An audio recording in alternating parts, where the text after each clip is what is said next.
ኢየሱስ አንድ ጊዜ እነ ጴጥሮስ ጀልባ ላይ ወጣ። በሞያቸው ሌሊቱን ሙሉ የደከሙበት ወደዚህ ጣል ሲል ይዘው የማያውቁት አሳ መጣ አልመጣ? ፕሬዘንስ።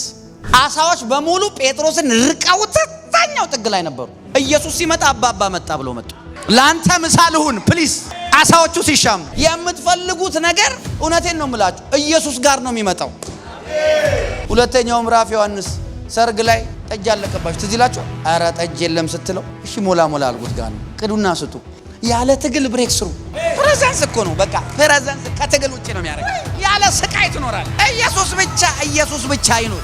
በጣም ደስ የሚለኝ ቃል እነ ጴጥሮስ ቤት ኢየሱስ ካገልግሎት በኋላ እነ ጴጥሮስ ቤት የጴጥሮስ የሚስቱ እናት ታማ በግለት ውስጥ ነች በትኩሳት።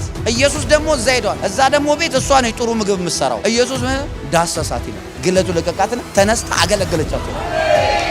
ፕሬዘንስ ካለ ህይወት እንዴት እንደሚቀል፣ እንቅልፍ እንዴት እንደሚጣፍጥ፣ ቤት ደስታ፣ ትዳር ላይ ደስታ፣ ከሚስት ከባልሽ ጋር በቃ ተስቂያለሽ። ፕሬዘንስ ካለ ኢየሱስ ካለ ለምንድን ነው ማንስቅ?